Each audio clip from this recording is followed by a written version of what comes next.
What is going on, guys? It's the Mad Dragon Six Nations Super Saturday just around the corner. Final round is very sadly upon us, but what a final round it is setting up to be. A lot of title contenders, which is great, rather than having like one outright the Grand Slam blow away from that we've had in some other years and stuff. This one, a few teams competing, which is great. So we're going to have a look at the teams that have been announced so far. This is for the first game. This is France versus Scotland. We'll be doing the other ones on the channel as well, so make sure you hit the old subscribe button to keep up to date with those videos. But let's jump into it because there's a lot to go over and a lot to discuss with some of these teams. So starting out with the France team this week, who playing at home this week. Last week beat Ireland, and I'm not going to lie, I was going into that game so 50-50.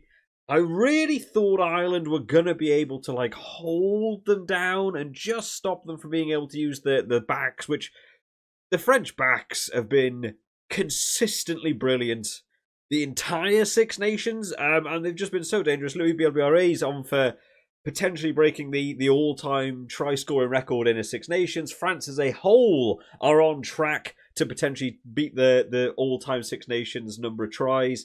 There's a lot going on with this France team, and 16 points currently in the table. A try bonus point this week versus Scotland, along with the win, is an outright Six Nations win. Nothing else can be done from any of the other teams. So, man, all to play for France, all to lose for France as well. But very, very impressed by their team last week. Let's have a quick run through then, because I want to talk a little bit more about around this game and what's going to be going on more than so much the players, because across most of the Six Nations, to be fair, this weekend, there'll probably be a lot of very similar starting teams to what we've seen in previous weeks. So Jean-Baptiste Gros going alongside Malvaca and Antonio. Thibaut Flamand gets the nod at 4 along with Guillard coming in there in the number 5 shirt. Francois Cross, Paul Boudouin and Greg Aldrit coming in the 8 shirt, who's captain this week with no Antoine Dupont, went out with his injury.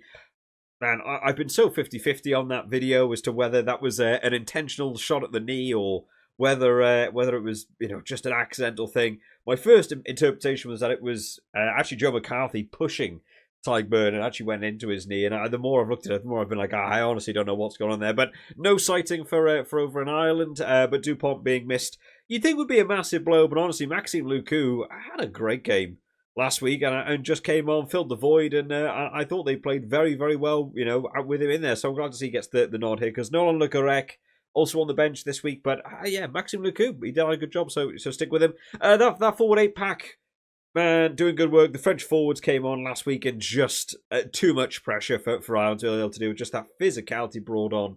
But Greg Aldrit going in as captain, I think, is a good pick. Paul Boudouin got his try as well last week. Oh man, I honestly think this could be a long day for Scotland.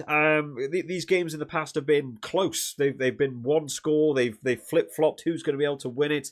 I think France are up for a big one in this one. Going back in the number 10 shirt then, Robin Ntamack, who actually I feel like I don't have a great deal to talk about from last week. Just held down the position, but not too much where it was the exuberant, over flamboyant play that we've seen from Robin Ntamack. Just doing the job he needed to do in that number 10 shirt. In the centre partnership, then Mo Farah goes in alongside Garl Fickou. There's a name back in the squad that I feel like we haven't said for a long, long time now. Barassi's, he's done okay. He's done okay, and nothing that's blown me out the water. Mo Farah I actually thought might have been his best week last week. I thought he was all over the place, absolutely smashing people. He was making himself very, very well known with the ball in hand as well. That was probably his best game of the tournament for me. But Garl Fickou coming back in that 13 shirt, what a game to come back in for potentially a Six Nations win.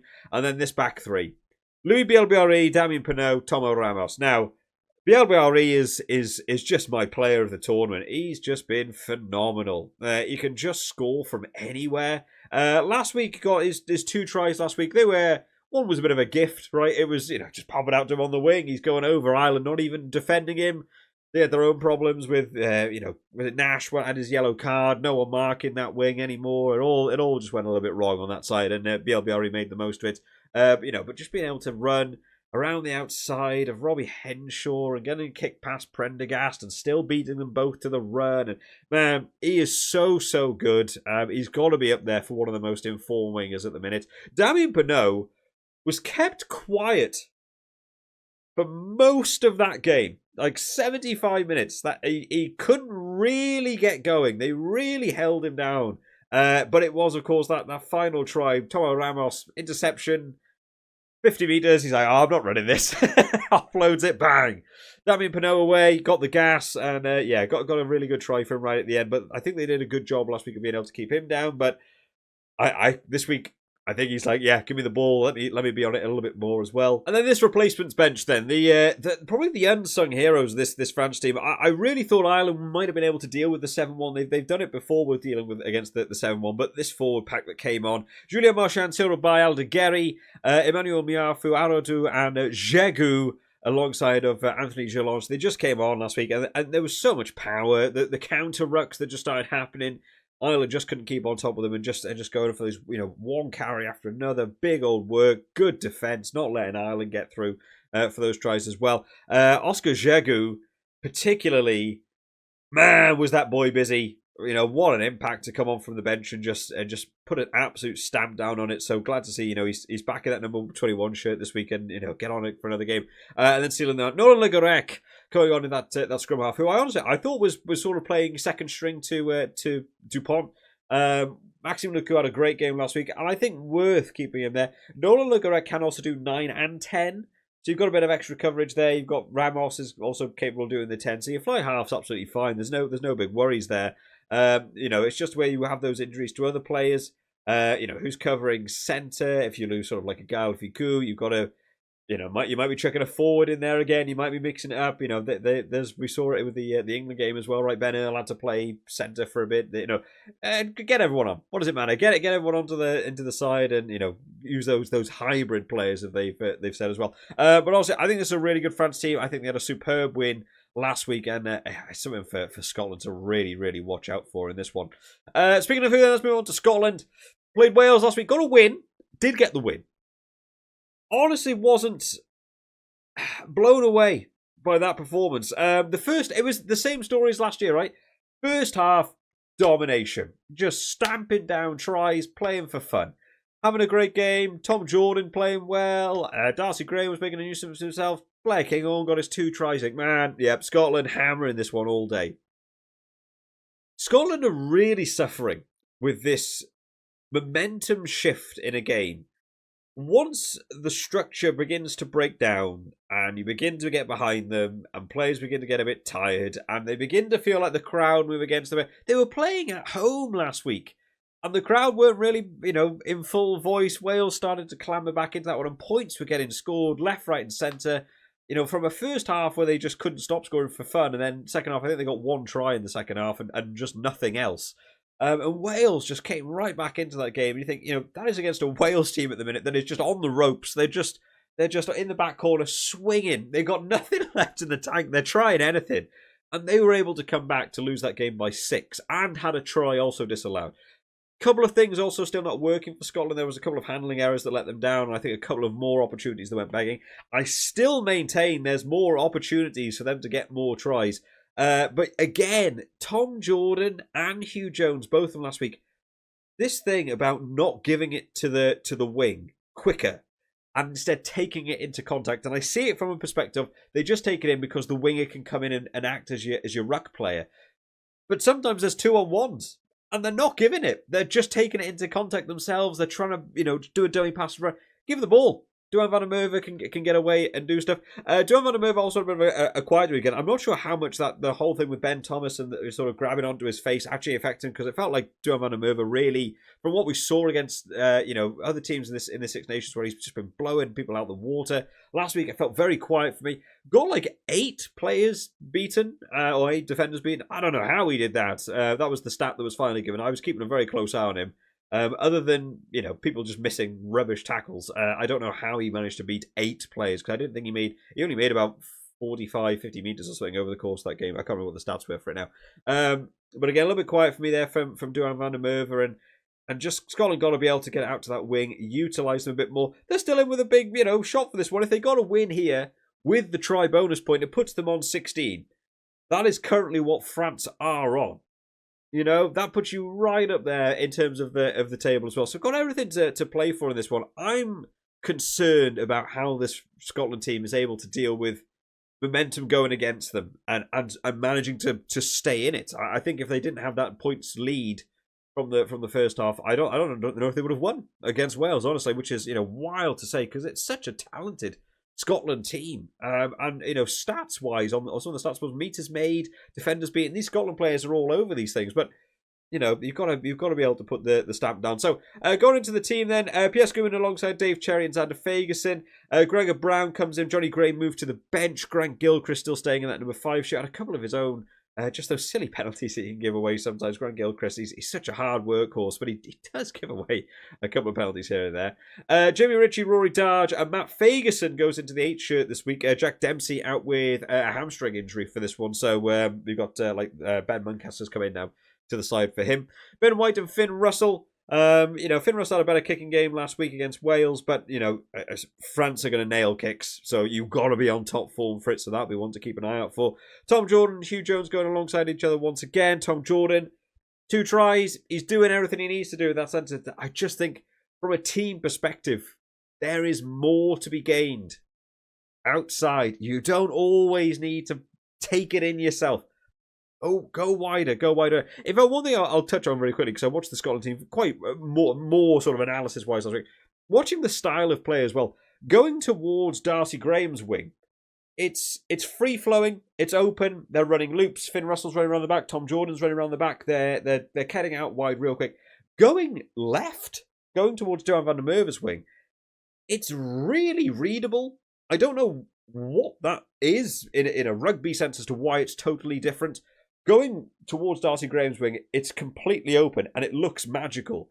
Going left, it is always have a ruck, one-off runner. It is almost always Xander Fagerson or Grant Gilchrist, bang, into a line and down. Then one more, bang, down, and then they go 1-2 passes, and it normally gets to whoever's sort of running that sort of inside channel from wing.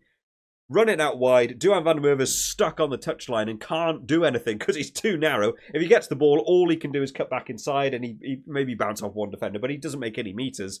Or the person playing on the inside has to just take it in themselves and let Johan van der Merwe ruck over. And it seems to really nullify their own wing. I don't know what that is. I think that's something that... keep an eye out for it this week. Maybe they won't do it this week, but just keep an eye out for it when you're watching the Scotland attack. The difference in the way they play, going right versus going left. It is so good going that way. But that way, it seems very readable, and Wales were able to deal with it, and really didn't make a great deal of ground when they did those sort of set movements. I knew where they were going. I knew who the passes were going to myself. Very odd, but that's something to quickly touch on because I noticed it last week, and it was bothering me. I was like, they just got to do better.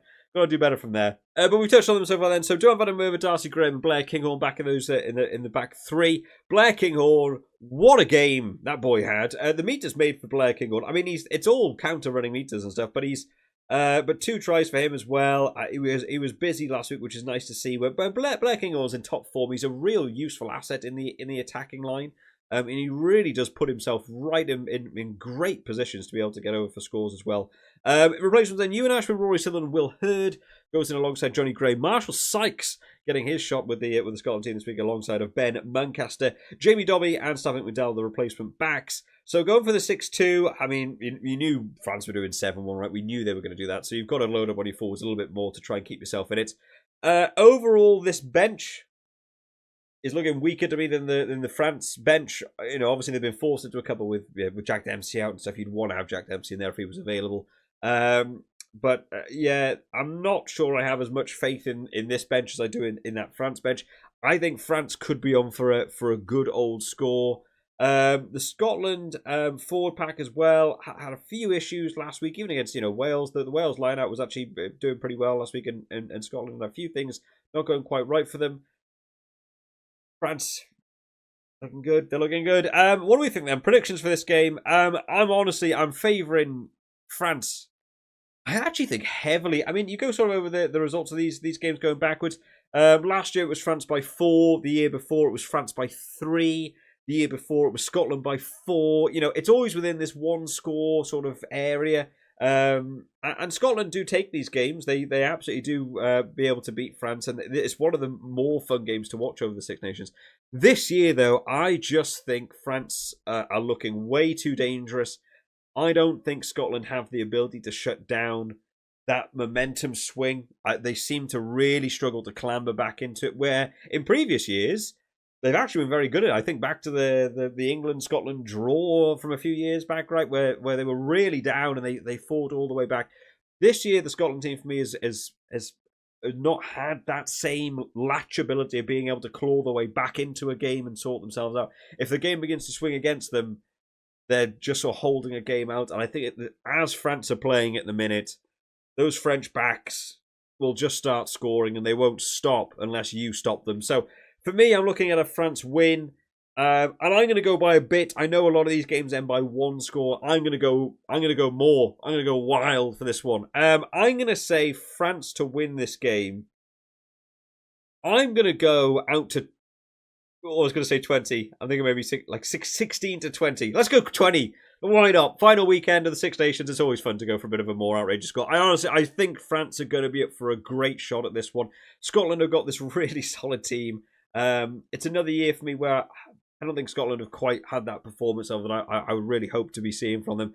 I'm going to go France by 20. Let me know your score predictions down in the comment sections. I'm very rarely right anyway, so you'll probably get a better score prediction than me. Join down, make sure you put in all your fantasy teams locked in and your Super Brew predictions as well. Make sure you can beat me as well on the predictor. That's always fun to get involved with. Like I said, more previews coming out, and then we'll be doing the fantasy team tomorrow as well on the channel. So make sure you do hit the subscribe button so you know when all the latest videos are out. I'll see you all next time, guys. Bye-bye.